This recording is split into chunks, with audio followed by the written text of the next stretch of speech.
नमस्ते बच्चों। पीछे के लेक्चर्स में हमने क्वांटम नंबर्स के बारे में पढ़ा। मैं उम्मीद करती हूँ कि आपने उसको अच्छे से रिवाइज कर लिया होगा, समझ लिया होगा। आज हम उससे रिलेटेड कुछ छोटे छोटे प्रश्न कर रहे हैं। बुक एक्सरसाइज है ये। सबसे पहले आपकी किताब का प्रश्न 2.24, किस निम्नतम n मान द्वारा g कक्षक का अस्तित्व अनुमत होगा। इस प्रश्न का मतलब समझिए कि कौन सी मुख्य क्वांटम संख्या होगी जिसमें सबसे पहले g कक्षक आएगा। देखिए, कल हमने एक चार्ट बनाया था रिवाइज करते समय क्वांटम संख्याओं को। जब मुख्य क्वांटम संख्या होती है एक, तो केवल एक उपकोष होता है s। मुख्य क्वांटम संख्या दो होने पर दो उपकोष आ गए s और p। p पहली बार आया। तीसरे कोष में पहली बार आया d। चौथे कोष में पहली बार आया f और f के बाद g की बारी होती है, तो पांचवें कोष में पहली बार आएगा g। तो प्रश्न देखिए, किस निम्नतम n मान द्वारा g कक्षक का अस्तित्व अनुमत होगा। तो इसका उत्तर है n बराबर 5। पांचवें कोष द्वारा सबसे पहले g को अनुमति दी जाएगी। प्रश्न 2.25, 3D कक्षक में उपस्थित एक इलेक्ट्रॉन की Nl और Ml के संभव मान बताने हैं। 3D इलेक्ट्रॉन में उपस्थित है, तो यहाँ पर आप ध्यान दें बेटा, जो ये होता है सबसे पहले जो अंकों में लिखा होता है ये n की वैल्यू होती है। जो अंकों में लिखा रहता है वो n की वैल्यू होती है, तो n बराबर हो गया 3। इसके बाद d, ये उपकोष है, l की वैल्यू को बताता है। याद करें, d के लिए l की वैल्यू क्या थी, हमने इसके लिए भी चार्ट बनाए थे। d के लिए l की वैल्यू होती है 2। l का मान उपकोष, d के लिए l की वैल्यू होती है 2, तो यहाँ पर l का मान हो जाएगा 2। ml, अब यहाँ पर एक बात ध्यान रखेंगे कि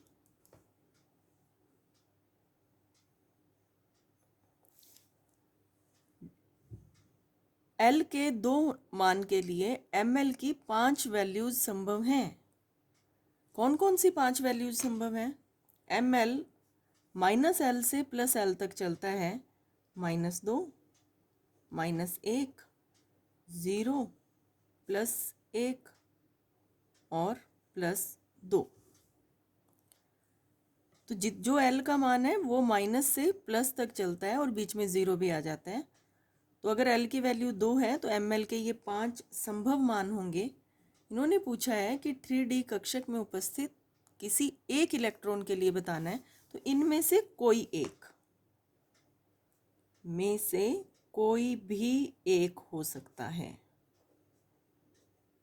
क्योंकि एक ही इलेक्ट्रॉन की बात कर रहे हैं, तो वो इनमें से कहीं भी रह सकता है किसी भी कक्षक में। ये हो गया कोश, ये हो गया उपकोष। डी उपकोष के लिए L बराबर 2 होता है। डी उपकोष 5 प्रकार के हो सकते हैं, 5 कक्षक होते हैं इसमें, तो उनमें से किसी भी एक कक्षक में एक इलेक्ट्रॉन हो सकता है। प्रश्न 2.28, किसी भी n बराबर 3 वाले कक्षक के लिए L का मान क्या होगा। तो देखिए, L का मान, n की वैल्यू अगर 3 है तो L के 3 मान संभव हैं, 0, 1, 2। तो हम यहाँ लिखते हैं n के लिए 0, 1, 2। 2 ml मतलब इसके लिए बात की गई है, तो इसके लिए वैल्यूज़ क्या रहेंगी, -2, -1, 0, +1, +2। तो 2 ml की वैल्यूज़ ये हो सकती हैं। ये 2 नंबर आ गया।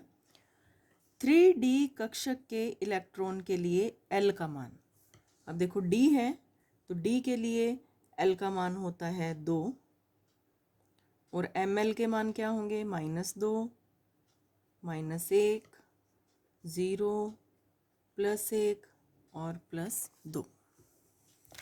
इसी प्रश्न का तीसरा भाग है, निम्नलिखित में से कौन से कक्षक संभव हैं। 1s तो संभव है, 2s भी संभव होता है, 2p दूसरे कोश में p उपकोश होता है इसलिए ये भी संभव है, 3f देखते हैं इसको। ये है तीसरा कोश जिसमें 3 ही उपकोश संभव है, s, p और d।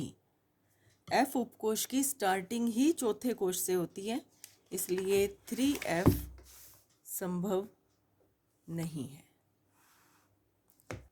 निम्नलिखित क्वांटम संख्याओं वाले कक्षकों के बारे में बताना है। n बराबर 1 आपको बोला था, जो n की वैल्यू होती है उसको सीधा लिख देते हैं। l बराबर 0 का मतलब s, 1s। 3 l बराबर 1 का मतलब p। 4 l बराबर 2 का मतलब d। 4 l बराबर 3 का मतलब f। तो ये हो गया।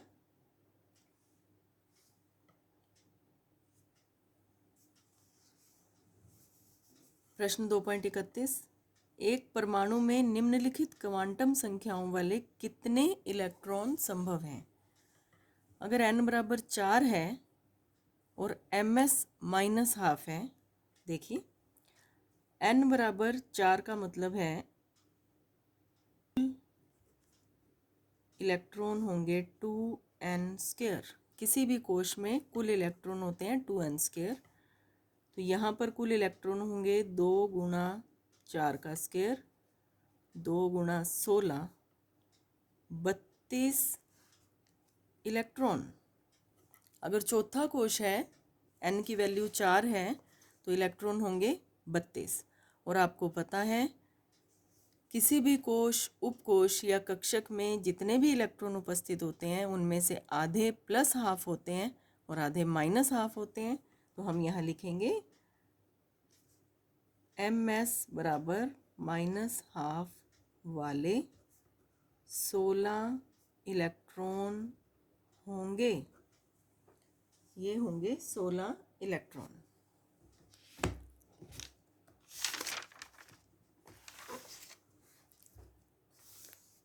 n बराबर 3 l बराबर 0 ये वाले कितने इलेक्ट्रॉन होंगे। यहाँ पर आपको ध्यान देना है, n बराबर 3 का मतलब तो 3 सीधा, l बराबर 0 का मतलब आएगा s, 3s। और s उपकोश में केवल 2 ही इलेक्ट्रॉन रहते हैं, तो हम यहाँ लिखेंगे 3s में कुल इलेक्ट्रॉन बराबर 2 इलेक्ट्रॉन। s की क्षमता 2 इलेक्ट्रॉन की होती है, p की होती है 6 इलेक्ट्रॉन की। इधर देखो s जिसमें केवल एक ही कक्षक है, एक कक्षक में 2 इलेक्ट्रॉन आ जाते हैं। p में देखिए 3 कक्षक हैं, एक कक्षक में 2 इलेक्ट्रॉन, तो टोटल इलेक्ट्रॉन कितने हो जाएंगे 6। d में इलेक्ट्रॉन आते हैं 10 और f में इलेक्ट्रॉन आते हैं 14, ध्यान रखना। अब ये 2 इलेक्ट्रॉन हैं, इनमें से एक +½ और एक -½ तो m बराबर -½ वाला 1 इलेक्ट्रॉन होगा। प्रश्न 2.30 काफ़ी लंबा प्रश्न है। इसमें आपको कुछ क्वांटम संख्याएं दे रखी हैं, आपको बताना है कि इनमें से कौन संभव है और कौन संभव नहीं है। पहला है n बराबर 0। n बराबर 0 हो सकता है या नहीं हो सकता, आप बताइए। n बराबर 0 संभव नहीं है क्योंकि n की वैल्यूज़ होती हैं 1 से स्टार्ट होती हैं, तो n बराबर 0,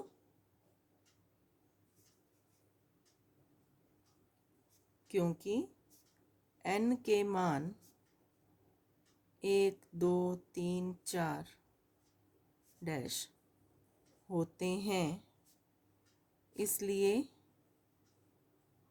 यह संभव नहीं है।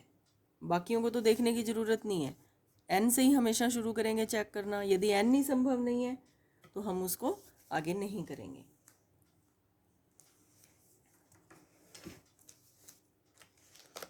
उसके बाद ख n बराबर 1, l बराबर 0, ml बराबर 0, ms बराबर -12। चेक करते हैं। n बराबर 1 संभव है। अगर n बराबर 1 है तो l बराबर 0, n से 1 कम हो सकता है, संभव है। ये 0 है तो ml तो 0 ही होगा, और ये -12, तो ये सभी ठीक हैं, इसलिए संभव हैं। ये हो जाएगा। ग भाग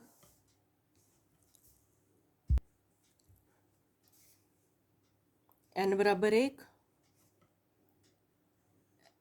l बराबर भी 1,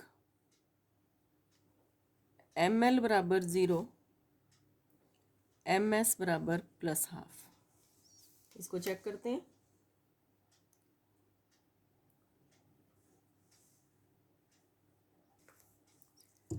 जब n का मान 1 है तो ये सही है, हम इसको टिक करते रहेंगे, ये पॉसिबल है। लेकिन l बराबर 1 क्या संभव है? नहीं।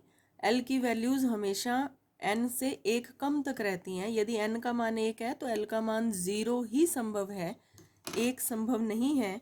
तो हम यहाँ इसको एक्सप्लेन कर देते हैं, क्योंकि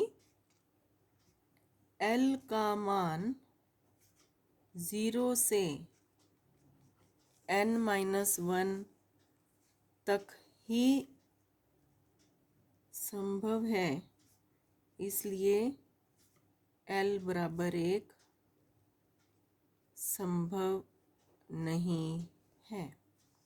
इसका उत्तर हुआ था संभव नहीं है, और यह भी संभव नहीं है, कारण भी हमने बता दिया। अगला भाग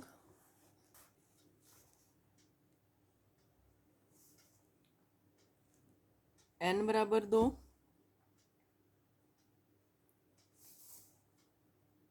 l बराबर 1, ml बराबर 0, ms बराबर -12। चेक करते हैं। n का मान 2 संभव है, 1 2 3 कुछ भी हो सकता है। n का मान 2 है तो l का मान उससे 1 कम संभव है। अगर l का मान 1 है तो ml की वैल्यू -1, 0 +1 होती है, तो ये भी संभव है। और इसका -12 यह भी संभव है। तो जो यह पार्ट है घ भाग, ये भी संभव है।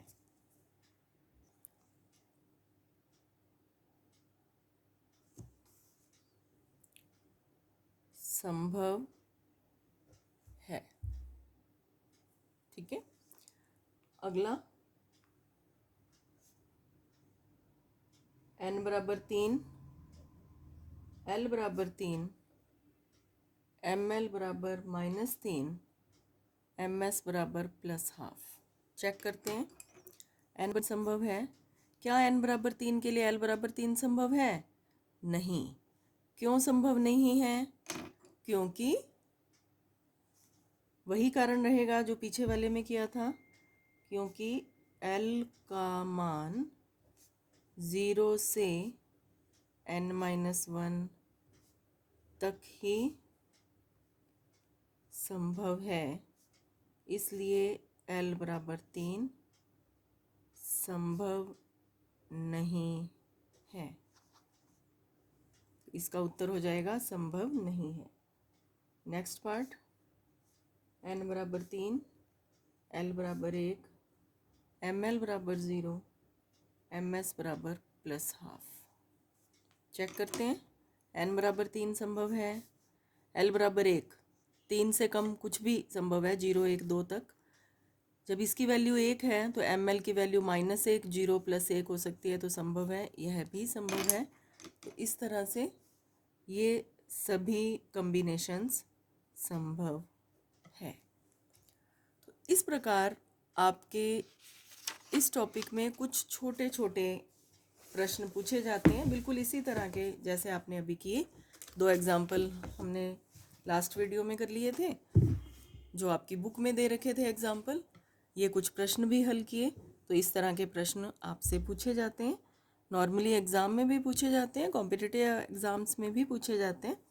तो इनको आप अच्छे से प्रैक्टिस करें, खुद करने की कोशिश करें। नहीं समझ में आए तो वीडियो दोबारा देखें, लेकिन इन पर अपनी कमांड अच्छी करें। Thank you.